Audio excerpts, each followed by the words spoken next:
The next one up is another man from the north of Scotland. It's Kenny McRae. Now, Kenny always astounds me in more ways than one. Tonight he's going to do a poem that I've never heard before, and he says there's a couple of readings in it, it'll be alright. I say it's Slamannan, you can say what you want. I'm sorry for the folk to come or not, but, you know. Kenny McRae. I'm going to lower the tone again. Hope you're all broad-minded. Anyway, here we go. I stayed for a long number of years in Portobello before I moved out to the estate. And this is about Portobello, it touches Portobello. The Foreign Legionnaire, Andy McNabb, a young Scottish laddie from Porty, joined Foreign Legion to forget about Nelly. He got drunk one night and done her wrong. That's why he had to leave Portobello. That's all the beginning. He left without saying goodbye to Fairnian trains, with his bagpipes and nae awkward glance. He boarded a train at Waverley to London, crossed over from Dover to Calais in France. He was sent to a fort away out in the sand. He'd walked all the way from Tangiers. When he staggered through high fortress walls, he collapsed on the ground and burst out in tears. Oh, what he had done, wiping his ear on his sleeve. I must have been off my head. Worst of it was, I can't speak French. I wish I'd joined Royal Navy instead. The sergeant at the fort was an ex-Nazi Jerry, a monster who was nasty and cruel. But that didn't bother our soldier laddie. He'd been taught in Portobello High School. And they snarl at the lassie when they try to get tough. I was brought up with some tough guys and bullies. I can handle myself. As he's been at he drew, back off or I'll cut off your gullies. I tell you.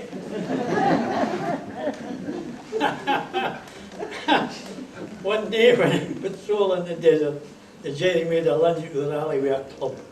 But McNabb knew a bit of karate and hit the Jerry a belt on the gub.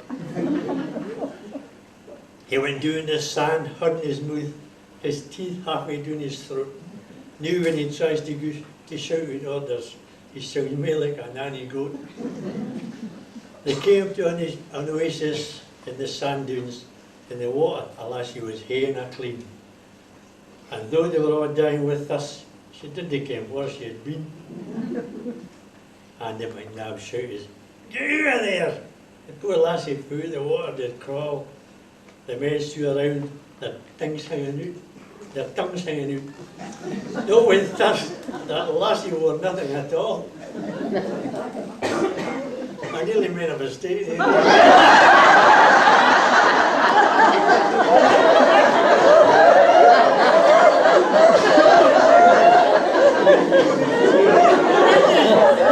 It wasn't intentional, believe me.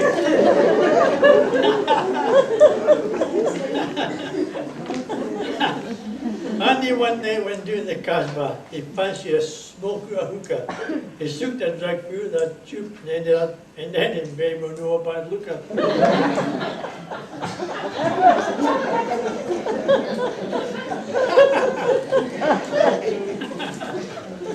When he saw her the next morning in the glare of the bright morning light, she was bald, had your knee and only your leg, he said, "You've not have changed in the night."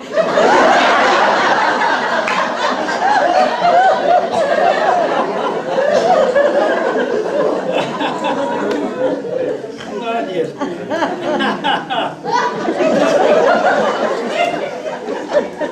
I don't know this. Anyway, to carry on. He staggered out her place to soldiers that was out of bounds, right into the arms of 12 burly redcaps who were passing doing their rounds. "You're for it now, McNabb," they said as they carried him off to a cell. McNabb laughed. "I'm not really caring. In fact, you can all go to hell." Up before the CEO in the morning, McNabb looked a right scruffy sight. He'd been sick out of his tunic and he'd not a pee all night.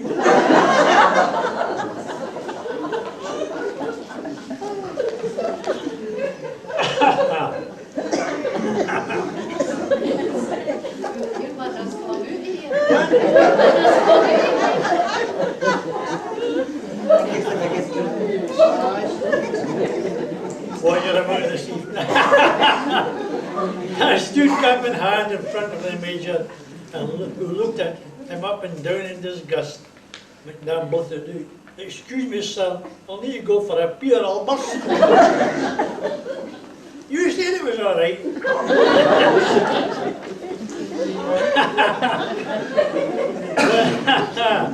One of his mates went out with a lassie with a figure like Marilyn Monroe. But when she took her ash mark off, she had a beard like Fidel Castro. His best pal bought a smasher for 3 camels, a dusky, dark-haired lass for the maid. The year went by, they got older and older. He wished he'd kept the camels instead. Andy was sitting in the shade of a palm tree when a coconut fell on top of his head. He roared as he rubbed the bump on his nut. "I'm not wanting about, you send me up doing the Mars bar instead." He tried to cover the bump with his kepi so he wouldn't be seen by his mates. They laughed at him at his discomfort, so he pelted them with camel pats and dates. There was nothing but sand for miles around, as far as his eyes could see. We could do with some of this in Porty to spread out in front of the sea. They were part and had no water in their flasks. They all lay down to die in the dunes. When our sandhill came Gunga din, he gave each man a swally by desert spoons.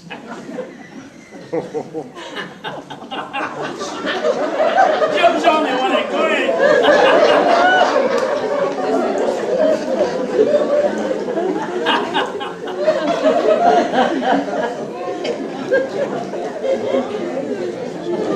I've only got that page.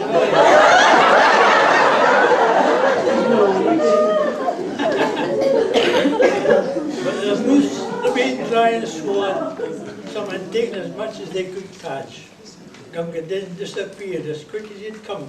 He turned out he was just a mirage. John Sargent never forgave Handy for what he'd done and was determined to get his aim back. He with a caution in his hand, he waited for Andy to pass and belted his soldier a hell of a whack. But his timing being right with his timing, he realised too late his cowardly blow. The guy he had killed and battered was none other than the Foreign Legion CO. That nasty Jerry got life in the glasshouse, and he was glad and played a reel on his pipes. They needed somebody to take Jerry's place, and he ended up with the Sergeant's 3 stripes. After a few years he left Foreign Legion back to old Portobello. He hoped nearly to wed, but she had married another and had 3 kids, so he married Jessie, her sister, instead. He settled down in that tune by the 4th. The kids would gather around Andy on the sands. He'd relate his adventures in Foreign Legion, but out there was no Slamannan bands.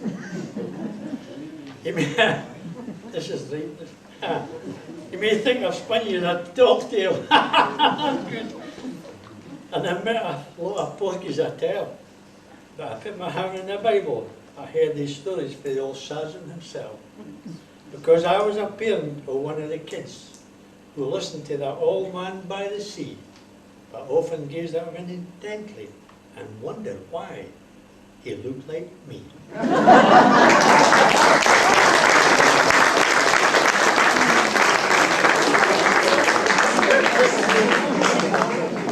I'm like you, that's the first time I've heard that. And he says, you read that, I've got 2 lines with you, he says, you think that'll be alright? I went, aye. I'm reading everything the next time.